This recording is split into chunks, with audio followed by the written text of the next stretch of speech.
Well, I'm finally doing it. I am finally learning BCS, Battalion Combat Series from MMP, with Arracourt. Set up the Luneville scenario here. There's a ton of content already on this particular scenario in this particular game, which is widely considered to be the best intro game to learn BCS. And this scenario in particular is a two-turn scenario, pretty small, and is good for sort of learning the mechanics. Now, there's a lot going on here that is kind of conceptually different than a lot of other hex and counter games. While on the surface, this looks like your standard MMP hex and counter game, it most definitely is not. I would say that after having read through the rules several times now, that the sort of design, what OCS did for supply in terms of supply routes and how you use supply and the effect of supply on the battlefield, this game is doing.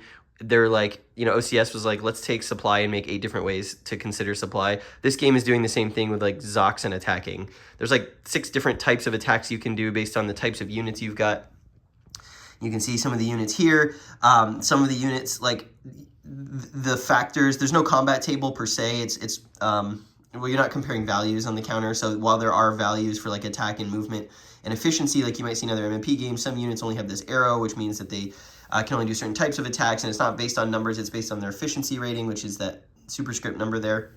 But in general, there's like all these different types of zones of control and attacks that you can do, and the way that the game works is that you can move and attack in sort of a single unit's go, and it's all done by formation, so it's not like there's like a move phase and then an attack phase. You're going to be doing a lot of independent battalion activity in the order that you want, and the sequencing of how you perform the operations of your various formations is going to determine whether you're good or bad. And so I figured I would take this opportunity to kind of do a video about learning the system. I've never played it before. I think I understand I understand mechanically how the game works mostly, but in terms of being good at it, I think that's just going to be something where you have to play it a lot.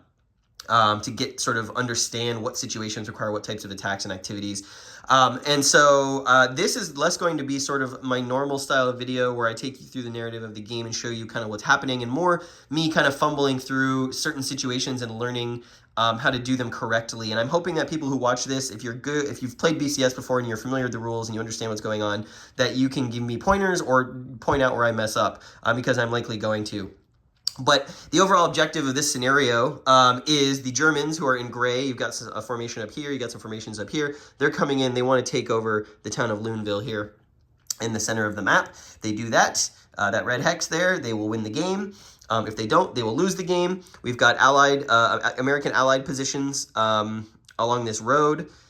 Set up out here. I believe these screening units are also allied. Yes, so these are screening units. Screen has an effect on the game where basically you can't really target them for the most part, these units, and they project a 3 hex radius that kind of slows down movement of units that are in their move mode. So like OCS, units have a combat side or a deployed side, and they have a move side. This actually I think is its deployed side. Yeah, this is its move side. You can see the movement value gets bigger there. So that's what we're trying to do. How I'm going to go about doing that is going to be an interesting exercise. Now, the one thing I will point out, this scenario only uses half the map. I am going to be using probably one of the chip pull activation systems, since I am playing solo. Typically, when you play the game head-to-head, this is optional. You can actually, the way that most people play it, I understand, is you get to choose which formation goes, and formations can act up to 2 times on their activation. And so when you play, part of the strategy is which formation does what when, and it's sort of like a chess match. But because we're playing solo and we want sort of a more interesting experience, we're going to be playing with chip pull. There's 2 ways to play with chip pull. There's, I think, 3 ways, but the way that I'm considering is you either just put everything in a cup and draw randomly, or you put everything in a cup and draw 3 chits, and then whichever side has more chits in that 3, they get to choose one of the 2 chits they have to activate. And so there's a little bit of like guided or I guess less random chip pull if you do it that way. Not sure which one I'm going to do yet, but I am going to do the chip pull just because it'll be an easier way to just kind of react tactically to the situation. The other thing you're seeing on the map here are these little cards. These are available online. They did not come with the game. This is the BCS community has created a way to track the status of your HQs, because they're very important in this game. They provide a lot of sort of general effect to the units that are assigned to them. One of those being command range and what you would expect there, but other things The fatigue of the formation is going to be very important. That determines how effective they're going to be in combat. You can get artillery points, like as you can see here, the CCA 4th Armored Division, Combat Command A, I guess that's what that stands for, has an artillery point assigned to them that they can use when they activate. You've also got prepared defenses that determines whether or not you're dug in. And so that when a formation digs in across the formation, so it's not like a single unit is dug in, it'll be the entire formation will be dug in. And then you've got support, and this area here is for these units, or actually really any other unit. Any unit that's got basically a combat value number can be put in support. And what that means is that effectively the assets in its formation, so for example, this armored formation here, are actually distributed to the rest of the units in the formation. So as you can see here, this unit gives this green value number 3 support, and that gives it an armor value, even if the unit itself doesn't have an armor value. So for example, this unit here, what is that, a regiment? Yeah, or no, that's sorry, not a regiment, a company. Looks like a company. They have got an arrow, so that means that they don't have an armor value, even though they are sort of a mechanized infantry battalion. However, with this unit in support here, with the 3 green, that is providing them some limited support. So if they get attacked, they do have most of the effects of having armored values. That affects their zones of control, that affects the range at which they can fire and do things with this little smaller 3 here. So this support unit is giving its characteristics to every unit in this particular formation, which is really, including these engineers, I believe, which is really interesting. And you don't have to put only support units in this field. You can put any armored value unit in support. So we could take this armored battalion, and we could say we're going to take it off the map, we're going to move it to the headquarters, and we're going to distribute the armor in that battalion to the rest of the formation. And so we would put that unit here on the support field, and it would grant its red armored value to the formation. That's why you see this limited support marker here. Green means limited. There are some restrictions on what these tank destroyers, how much they can affect enemy units, but this marker shows you that CCR, Combat Command R, from the 4th Armored Division, they have limited support here. And so it's important to just kind of note that all of the units benefit from stuff that's put in support. So it's fairly novel.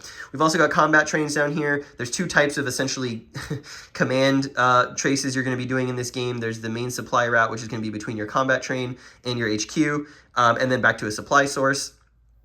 Supply sources are going to be marked on the map with these white stars for the Allies, and for the Germans it'll be the Iron Cross.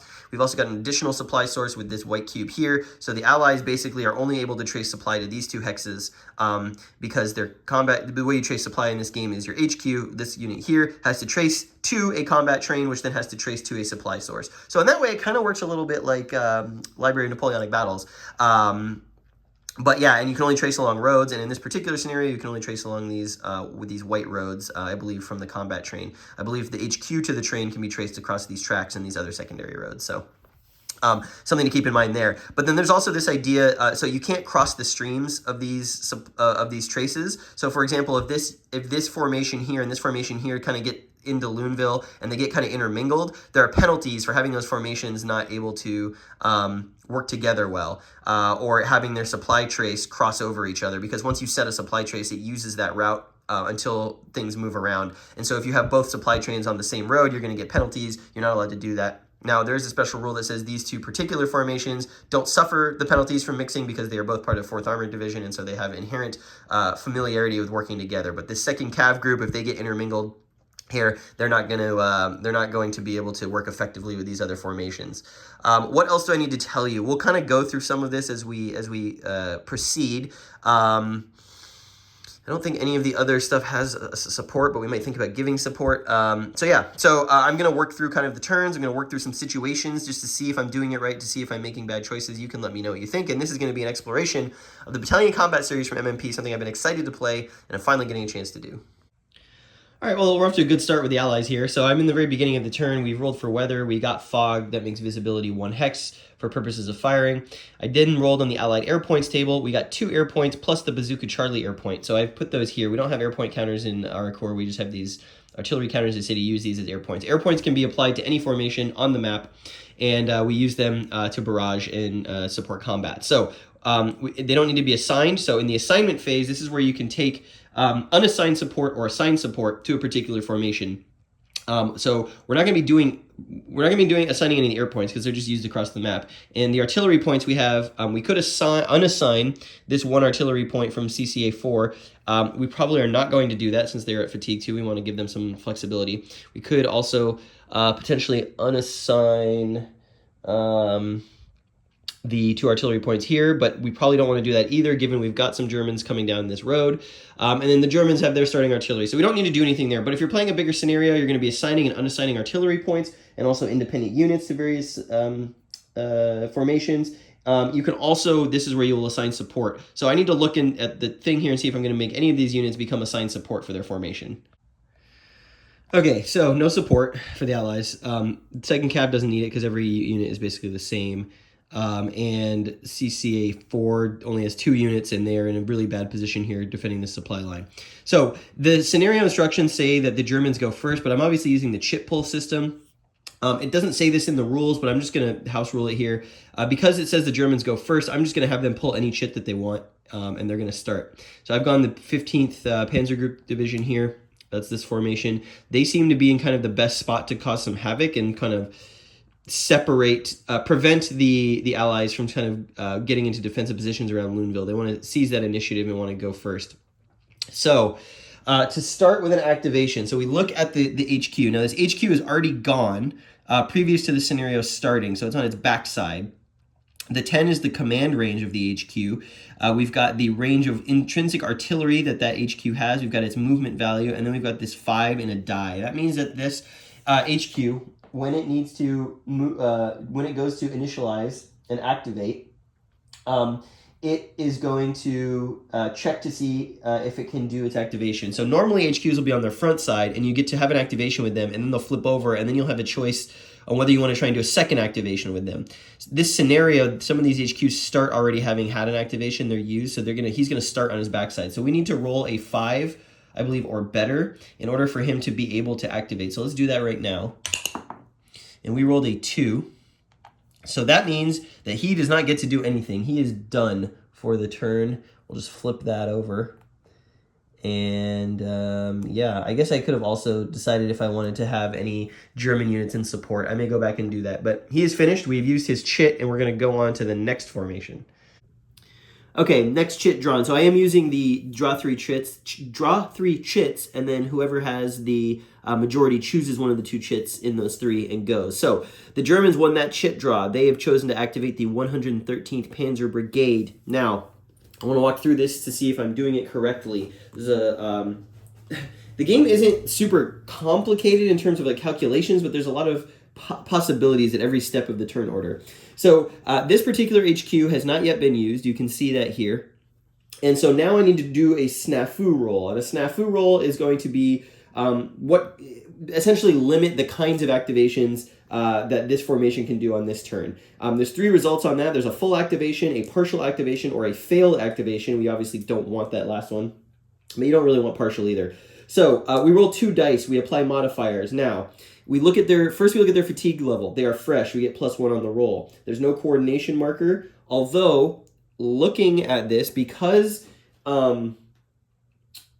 so it appears to me that the snafu roll is going to get crossing streams, a -1. And the reason I say that is because we have got the 15th Panzer Group Division combat train and the 113th Panzer Brigade combat train using the same route to get to this supply source from their HQs, which are further off the map this way. So I believe that's going to incur a -1 DRM. If I am doing that wrong, someone tell me that is wrong, but I believe that is how the scenario starts, with +1 for fresh.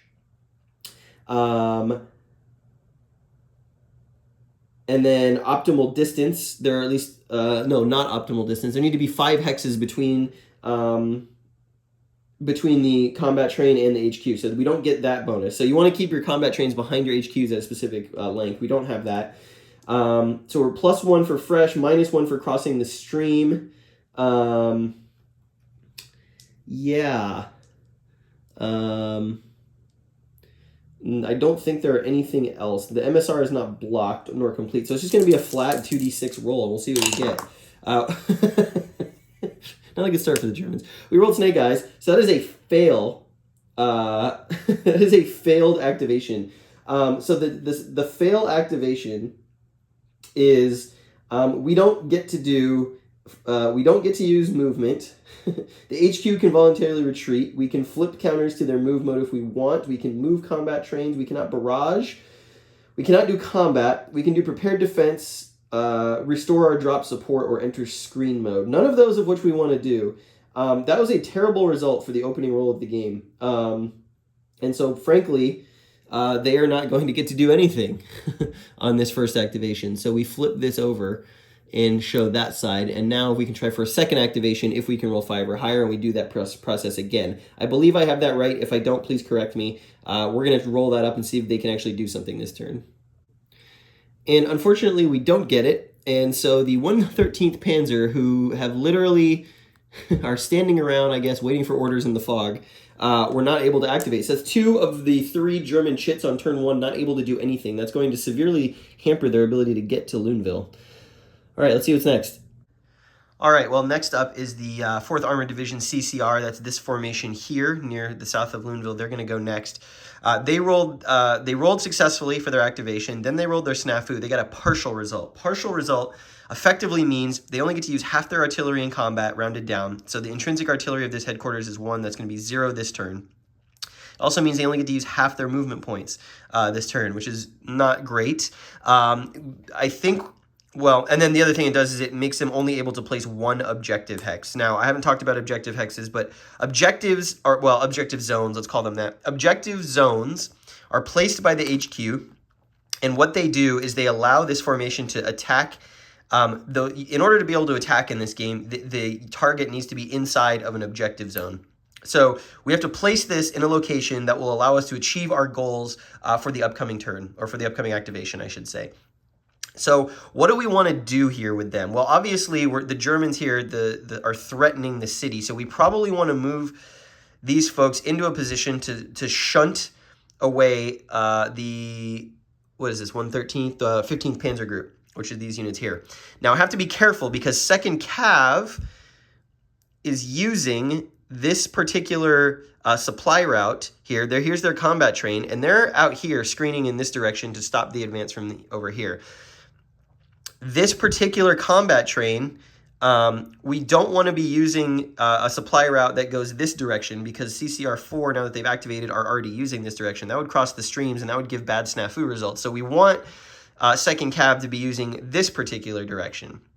Now, the problem we have here is that means we can't get north of this road with our headquarters, which should be okay as long as we're not sort of inside, we're not inside here. So if we send CCA4, I believe, into the town, we will be mixing these formations, and we don't want that. That'll make us inefficient, and it will hurt our supply route. So we want to send CCR 4th Armored this direction, probably. I could be completely, not understanding this, but I believe if we have units inside the city and then we're mixed with 2nd Cav, then we're going to be in a bad spot. So we want to go this direction. So we have half movement. We're allowed to flip the sides of the counters to this side. So if I only had, for example, they only go down to 4 movement points. But these guys are mechanized, so they can actually attack on both sides, which is nice. The engineers can only attack on this side. We'll have to do some figuring out of what we're going to do here. This is where the game gets kind of complicated because we have to figure out what types of attacks and maneuvers we're going to do with all of these units against our targets, and we have to place our objective against the targets we want to attack. The safer target to attack here looks to be this battalion here, just because they don't have armor. So there's a lot more options available to us. This battalion here does have armor, and he's a higher quality, and so that one would be probably more dangerous. But we have a lot more units here than they do, so we might be able to do some fun stuff. There's 5 or 6 different types of attacks we can do, and we also do have some armored units as well. So I'm going to go sort of study this and figure it out, and then I'll show you what I'm doing, and you can then tell me if I'm being an idiot. Okay, I'm going to talk through what my first move is going to be here, okay? So I'm just trying to figure this out, and you're going to follow along the journey with me. So what I have decided to do is I have placed the objective marker here on this motorized infantry battalion. And the reason I'm doing that is because this armored unit is in a really good spot to be able to Yeah, this armored unit's in a really good spot to be able to do a bunch of stuff to this unit with its activation that's going to allow the rest of these units to get in here and potentially drive through this open ground and cut off some of these German units. I think that's a good idea. We're going to try it. So first things first, I have to decide if I want this unit to be on its move side or its deployed side. Now, what I'm trying to do here by attacking this unit in a couple of different ways is going to take... What I want to do is I want to move it up next to it. So the objective is actually on the unit here. I want to move up next to it into one of these two hexes. I then want to do what's called an attack by fire, and what that represents is an armored unit firing on a non-armored unit, essentially shelling the position. And then I want to do a shock attack. The reason I want to do that is because if I do a shock attack after an attack by fire, I get a +1 DRM on the shock attack. Think of the shock attack as an overrun in other games. It's similar in concept. So in order to do all that, I need to have a movement point remaining when I get next to this unit. And unfortunately, 1, 2, 3, 4, 5, I will not have one. So I will be spinning this. I will keep it on its move side. Now that's okay, because when you do attacks in this game, primarily for the most part, you are adding your armor value to your efficiency. And right now, the defender only has 3, and I will have 6. So that is a net modifier of +3 when I do my shock attack, and so that will be pretty good. So let's go ahead and move. We'll go 1, 2, 3, 4, 5. I have moved adjacent now to this unit. Zones of control in this game, like OCS, really depend on what type of unit you are moving next to and what type of unit you are. In this case, I am a tactical movement allowance. That's red. Let's think of that as tracked from OCS. I don't have to stop. I can keep moving. The zone of control of this unit does not affect armored units. But we are going to stop because we would like to do an attack by fire. And to do an attack by fire, if I'm doing this properly, we are going to use the barrage table, which is, yes, I believe. Let me double check that. Okay, so the answer seems to be that yes, I'm using the barrage table. Now, before I do this, I do have the opportunity to use air power, and you can use your artillery and air power either as a destruction mission to try and do step losses to a unit, or in this case, I should actually mention step losses. Units in this game, their steps are this little yellow number up here, so this is a 5-step unit here. So I can use air power to do a suppression, which gives me a DRM on my my shock attack, or I can use the air power to do a destruction mission, which is the attempt to do step losses to the unit first. Now, in this particular situation, I would like to probably use an air point, because I've got 3 of them, and one of which is special. And the special one, by the way, I should let you know, is allows me to, that's the Bazooka Charlie. It can't be used for suppression, and you don't need a spotter or an objective, which is pretty interesting. So do we want to use it on here? Let's use, if I don't use my air points, I lose them at the end of the turn. So let's go ahead and spend a regular air point. And we'll start with a barrage against this particularly hapless, or do I want suppression? Maybe I want suppression. We'll go ahead and use it for suppression when we get to the shock attack. But first we're going to do the attack by fire. So this is I roll on the barrage table. We are looking at, okay, what type of unit is it? It is a regular, it is not a hard unit, which means it doesn't have a yellow icon like mine. It is not a deployed standoff unit, meaning it's not some sort of artillery. It is not in an urban hex or a city hex, nor is it in a hex that contains terrain. It's just straight out in the open by that river.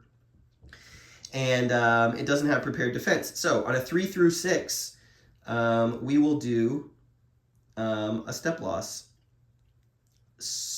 Yeah, so let's do an attack by fire. So excuse me, a 4 through 6, because we're doing an attack by fire. Artillery would be 3 through 6. I rolled a 6. That's great. So we do a step loss to that unit. Let me grab one of those markers, if I can find one. There they are. Okay, so we've done. We did a attack by fire, and we did a step loss. So we'll fix this. We'll put this here to indicate that we've done a step loss. 4 more to go, right? So that was our attack by fire. So that was one of our 2, basically, that are called firing events. Units can do up to 2 firing events and then a regular attack when they're done. We've used one of them. Now we're going to do a shock attack, which is like an overrun. So here we're going to look at the modifiers. So first of all, we compare the action rating of each unit. So we've got a 4 for me and a 3 for him. The attacker did a suppression mission with his air. So it's a shock attack, so I am +1 there. So I'm +2 total. The difference, I'm +1 for the suppression, so it's +2. A shock attack is preceded by attack by fire, that's +3. And the shock attack armored value unit is hard red, he is. So that's going to be another +1, so that's +4. So the types of units you're using, obviously when you're doing a shock attack, like overrun with tanks, they're going to be much more effective. So he's a hard unit, yellow, and he's got a red armor value, which is that number in the lower left. There's also units that are called breakthrough units, which I'm not completely familiar with what those are, but in this case, oh, he's got a red stripe on his symbol, which isn't that bad. Okay, so yeah, so we are at +4 on this attack. Now the defender is not in prepared defense. He's got 1 combat unit. I'm not crossing hexside terrain.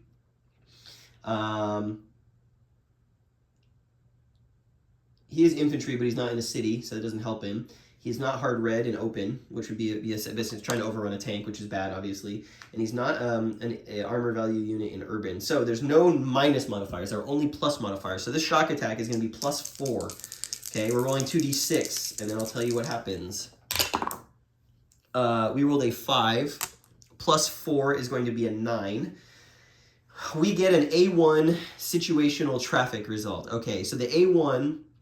it's only a loss to the attacker if there's prepared defense in this particular instance. That is not the case. I do not take a step loss. The defender is situational. It either retreats 3 hexes and flips to move side, or if it's in prepared defense and it's behind key terrain, it doesn't take a retreat, but then takes a step loss. So in this case, it is going to move 3 hexes on and then go to move mode. Well, it's already in move mode. Yeah, so it is going to move 3 hexes away. It's going to try and move towards its HQ. This objective marker was there. It's going to try and move towards its HQ, and that would be this way. So 1, 2, 3 to there, and into more defensible terrain, which these woods are. So that's where that's going to go. Could have been a better result there. I would have preferred that. And then traffic means we place a traffic marker in the hex. And now because I've done a shock attack, I must take ground. I must go here. And I must place a traffic marker. Traffic, I'm not completely sure what the traffic marker does, but I believe, yeah, here we go. I believe it makes movement more difficult through that hex. And so that's that. So not the result maybe I wanted. Now, the fact, I believe he still has movement points remaining. I have to check. Let's see. Oh, no, he does not. He has used both of his fire events. He did an attack by fire, and he did a shock attack, which used both of his fire events. So he has stopped. He can now spot for barrages. He can initiate engagements, which are a different type of attack. He can do a regular attack, or he can assist. But in this case, there's no enemies around him, so there's probably going to be nothing else happening with him, so he will probably be done. And that is the first activation. As you can see, there's a lot of moving parts here. There's a lot of considerations about how you're moving, what types of attacks you're doing, what the results of those attacks will let your future units be able to do. Now that I've made him retreat, these other units are not going to be able to get up there. I mean, I guess these guys could potentially get up there. But as you can see, the sequencing of what you're doing is really important here. So that is what has happened. I'm going to continue and finish moving this formation and doing what they're going to be doing. We have to remember we've got a dual unit up here, which is an armored unit with a 4 efficiency rating, a recon unit, and he's able to do shock, or he's able to do I forget what the arrow means, but he's attack capable basically. So he's able to do regular attacks. So yeah. So a lot to take in, a lot to chew on, very crunchy. And I will come back with the next sort of chapter in this and show you what's going on with the CCR4. Okay, so we have completed the formations activation. We have moved CCR4. Remember the half movement points, it was only a partial activation. We have stacked this HQ with these engineering units who are on their deployed side who can help defend this HQ. And we've moved this mechanized infantry into sort of a forward position here to just, prevent anything else or set up for a next turn. Unfortunately, they were not able to do anything to this Panzer group recon battalion because we don't have an objective marker there. That was the downside of having the partial activation. We only could put an objective on one, and because we did that, we cannot do anything to this unit if there's no objective marker there. And then when an HQ moves, it has to move closer to an objective, which obviously was up here. We did that. everything legal there. So now that this is over, we can clean up. We can remove any traffic markers and objective markers that are on the map. And then we look and see if the combat trains are within optimal distance. If they're not, we would flip them to their ghost side. This represents sort of a scattering of the combat train, but they are. They're within between 5 and 15 hexes from the HQ. We're all good there. Now we have to do a fatigue increase. So this particular formation started with a fatigue of 1, and when we do a fatigue increase, we have to see what kind of activities this particular formation did this turn. Well, they definitely did an engagement, an attack by fire, and a second activation. So we need to roll a die, and if we roll between 1 and 2, this is based on what activities you do, the chance your fatigue goes up. But between 1 and 2, fatigue will go up. We rolled, it looks like a 2, sadly. Yes, we did roll a 2. So fatigue is going to move, for this formation, is going to move to 2. Let's get that figured out. There we go. There we go, fatigue 2. And then the next thing we do is check to see if there's any isolation. Well, there's not. None of these formations are outside the command range of this particular HQ, which is 5 hexes. And there's always I believe there's a +5 to that. You can be, 5 hexes, you'd be isolated, but they're not. There's no second activation available, so we're going to go to the next activation. So we'll pull some chits out of the cup, and I will show you what is going to happen next. I believe there's only 3 left, so that's going to mean that it is going to be so in this case, it is going to be, I guess with such a small scenario with only 6 chits, the sort of draw 3 by pick one isn't super useful beyond the first 2 activations, but or first couple of activations. So it looks like the U.S. can decide whether they're going to have CCA 4 go or 2nd Cav go. Now, 2nd Cav doesn't really have much to respond to, although they do have these forces here that are sort of protecting the northern approach to Luneville, and we know that this formation's not going again. So I may pick 2nd Cav just because I want to get some of these units in a position where they are able to defend the town. I have to look and see whether or not recon and armored units defending an urban, or sorry, this would not be urban, this would be city, has any bad effects. They've also got some screening units up here, which we're going to definitely want to keep. And then the Germans are going to get to go with their formation up here, looks like coming up. So I'll look at that, and then we'll take the activation, and I'll show you what I did. The other option is activating here and potentially doing some stuff against this unit, which could potentially be good because we've got some mechanized infantry there, and we've got some really good armor there. So we could potentially cut up this way and kind of funnel the Germans in between these 2 pincers. Yeah, all right.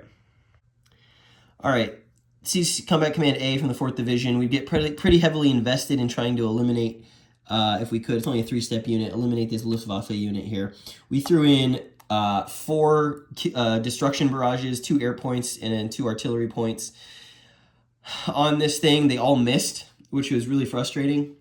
We moved up this company here, and they did 2 attacks by fire. Both of those also missed. Every single one of those was like 50% or better odds. They all missed.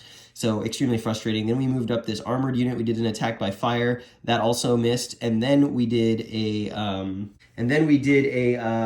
what's it called? A shock attack against this unit. We did succeed at the shock attack. The shock attack put one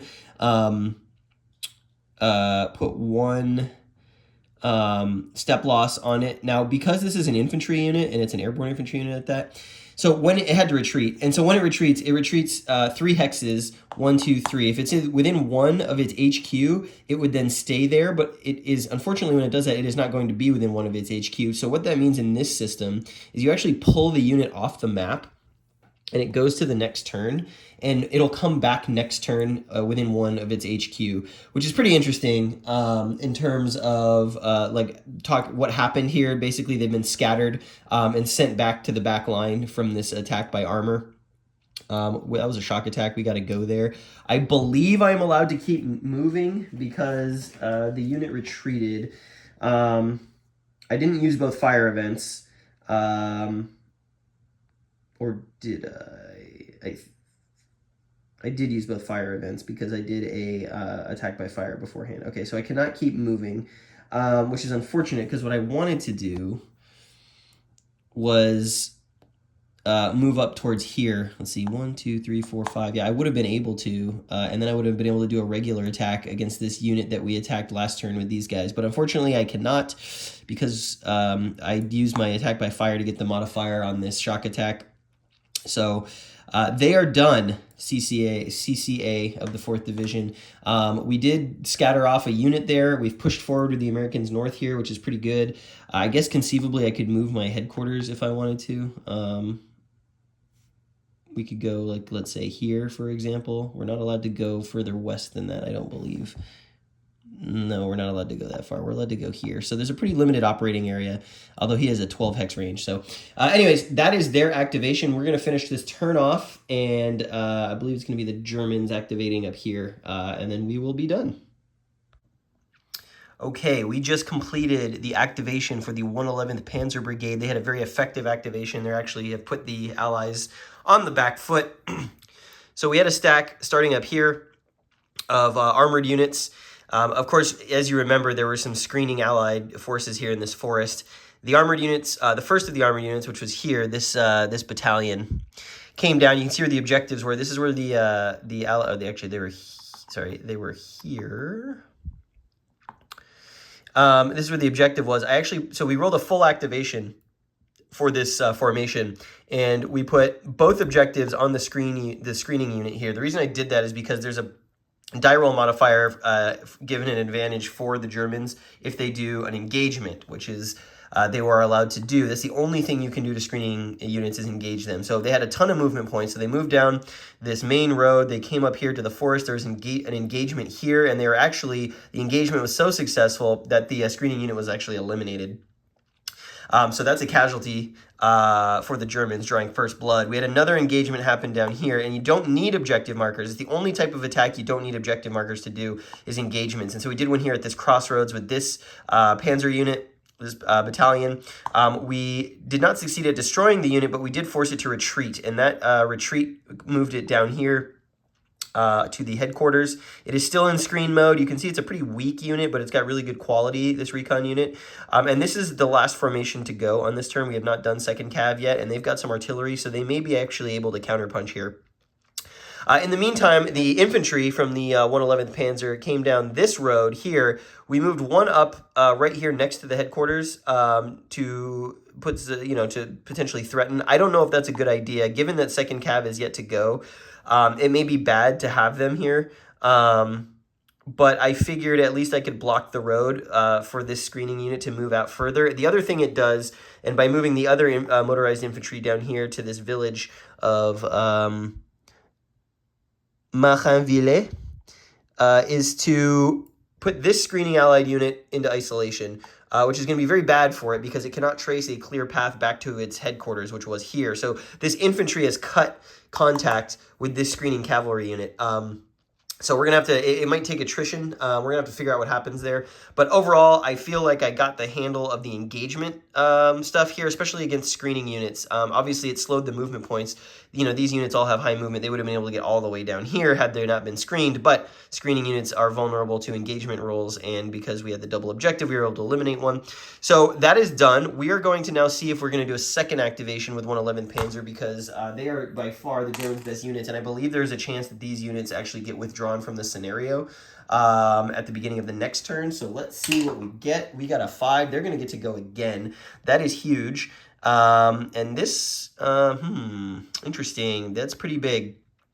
So yeah, I do believe I have to roll snafu for them. Let's see what the snafu roll is, because that may prevent them from doing much of anything else. But if I could get 2 more objectives, that would be fantastic. And speaking of that, these need to come off the map. I was on a good snafu roll. I rolled a 4. And we look at the snafu table. So with that roll, we get a +1 for being fresh. We get a +1 for being optimal distance from our combat train. That's a +2. I believe that's it. So that's a 6. That's a partial activation. So that means they're going to get one more objective, but they're only going to get half movement points and half their artillery value, which is unfortunate because I didn't really have a chance. I guess I could have used that artillery. No, I couldn't use the screening unit. Screening units cannot be barraged. So yeah, so this artillery point is actually probably going to go to waste. But I do get another objective, and that is useful now because if I put it on this screening unit, these motorized infantry can actually make an attack here, as well as the units here. So yeah, we're rolling now. Let's get the 111th moving. I'll show you what happens on their second activation. All right, well, 111th Panzer is doing work.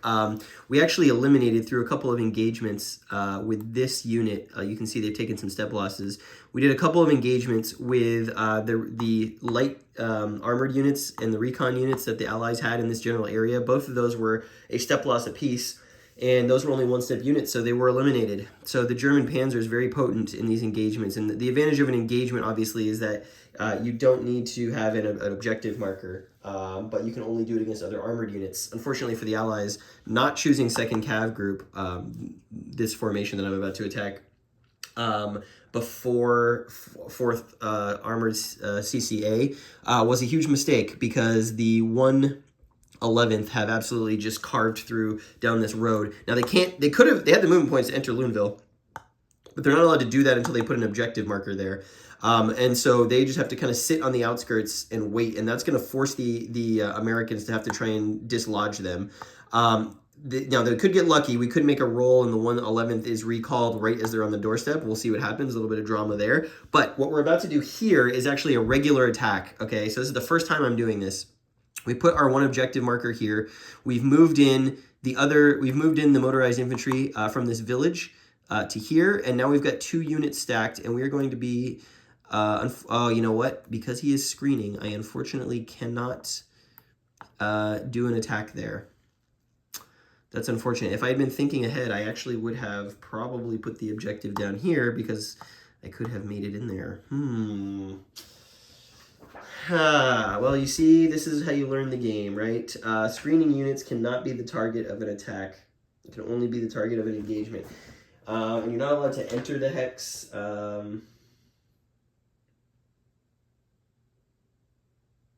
Yeah, truck movement cannot enter the hex. But I guess what I could do, we only have 2 movement points. That's unfortunate. So I could actually do this, 1, 2 to there. Well, that was a waste. I could have actually snagged the town if I had been thinking ahead. But because the screening unit is sitting there, I'm actually not allowed to enter it. And I don't have enough movement points with this unit in march mode because I rolled a partial activation, which is really annoying. So what I will do actually is then flip this over so that we just get a better quality there because he wasn't moving anyway. Okay, well, I may have blown the opportunity to grab the victory condition hex. We shall see. That is the end of 111th Panzer. Hopefully not the end for the game or for the scenario, but we do have to roll their fatigue. So...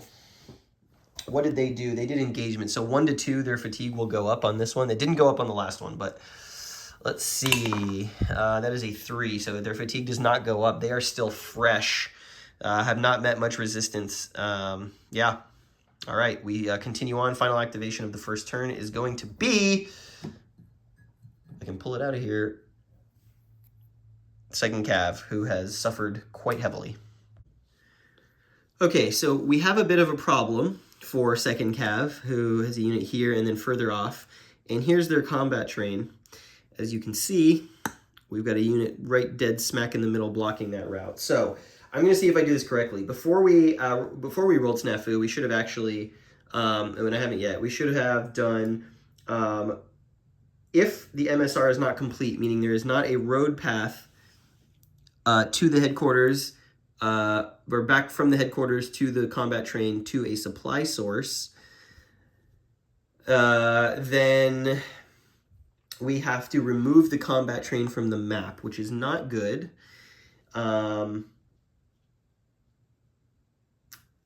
Yeah, that is not good at all. Then we have to roll for Snafu, and that I think is going to have an effect on that. Let's see. they are going to be... MSR is not complete. Combat trains are off map. -3 to the snafu roll. Oof. It's really bad. Good move by the Germans, and they rolled terribly as well. 7 -3, that's a 4. That is actually a partial. That is a partial. Half movement allowance, half artillery. So what they could do as an activation is they are allowed to do a recovery action, I believe, and I have to check the rules on that. Okay, a little bit of good news for the Americans. We did have this slightly beefier 2nd Cav Battalion come down. It was trying to make its way up from here to get in contact again with the units down here. So it removed its screening marker, and the reason it did that is because I put the objective, sorry, this objective should be here. I put the objective on this hex where those infantry were. And I then proceeded to do an attack by fire, and then I keep calling it an overrun, but it's not an overrun. It's a shock attack because it's an armored unit, and it's very, very good against non-armored units. And so we did take a step loss in that shock attack, but we were able to drive those infantry units away in this direction, each taking a step loss from that attack by fire. So it was pretty effective, and that motorized infantry had to retreat into the forest. We still have a problem with the combat train being located, where is it?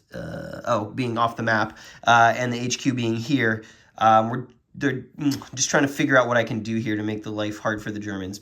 We're going to roll for a second activation for the 2nd Cav, and that may or may not finish the turn. Well, all right, there we go. They did not get a second activation. We are done with the first turn. Germans on the doorstep to Luneville. And yeah, it's pretty tense. This move here, this successful attack by fire and shock attack by this unit to put it in contact with the HQ saved a lot of pain.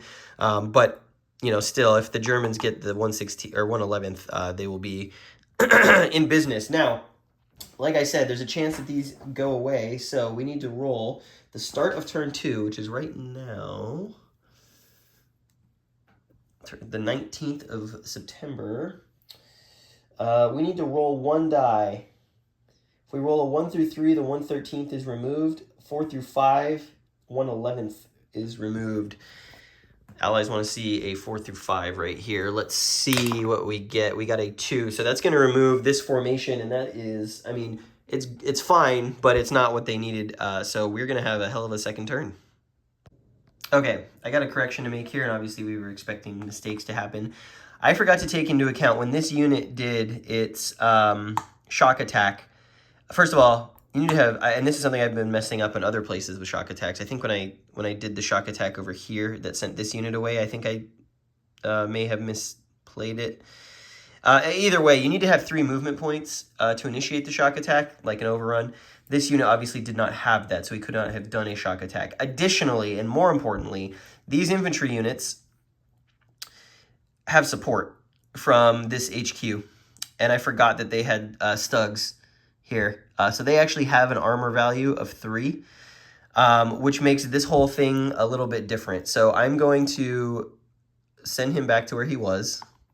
These guys are here. That does mean that he is isolated from his HQ, so we're gonna have to roll isolation there, or check isolation there, I should say. These units, they do have a step loss because the attacks by fire did successfully inflict losses, and I believe you're allowed to do attack by fire on armored units. So that is okay. But I was not allowed to do a shock attack. I would have had to do a regular attack. That regular attack, let me go check that real fast and see what would have happened. Okay, so going back and looking at it again, I have corrected the error. The only difference here would be that actually it's better for the Americans. They would not have taken a step loss based on the combat result and the DRMs that I had, having to do a regular attack, and it would have still forced these guys to retreat 3, even with the support. This guy would have advanced here. Everything is all good. We are corrected. The only difference is that I would not have taken a step loss in that attack. So, back in business. Okay, let's back this up one more time and do it properly. Yeah, because it's a little complex, but we're going to do it right this time. 3rd time's the charm. So, as we've established, I moved in with him on the Zoc. against these guys. The reason they have a ZOC is because they have red support. We should be marking that with a marker so that I don't forget. Let's put that down. Red support. We know that all of the units here in the 111th Panzer have red support. So that means that when I get here, I must stop. I must make a stopping engagement if I would like to do anything else. And that means rolling on the engagement table. If I'm rolling on the engagement table, I can target either the unit itself or I can target its support. If I target the unit, there's a chance we do step losses. If I target the support, there's a chance we can get, we can do step losses as well, but we can also drop that support, meaning it will no longer have armored support. In this particular instance, because I wanted to do a regular attack after I was done, I want to do a engagement against the support here. I rolled a 9. Unfortunately, my armor value plus my quality is 1 less, so that is a -1 total to the roll. So that would be an 8, and if I'm targeting the support, that means the support is dropped. What does the support dropped mean? It means that this unit no longer has red support on it because I was able to engage its essentially the tank, the stugs that were operating with these units. I was able to engage them and drive them off. Okay, so I made that. Now, I could have kept going potentially, right? But I chose to make a normal attack. I can't remember exactly how many moving points I had. I believe once I dropped the support, I could have kept moving if I had wanted to. Let's say I went here, okay, made the regular attack. We forced these guys to retreat. 1, 2, 3 hexes, 1, 2, 3. They went here. I advanced. We made a contact. I think I've done that correctly now because I had to do the right attacks for the situation as it called for it. So that's some of the layering in this system that you're seeing at work where I had to back it up a few times. That's going to do it for this video here at the end of turn 1. I'm going to go and play turn 2. I'll put that in the next video, and then I will also give you my first impressions of BCS as a system and some of the things that I see that I really like about it and some of the things that I see that are like, let's call them barriers to entry in terms of learning this. So stick around for that one.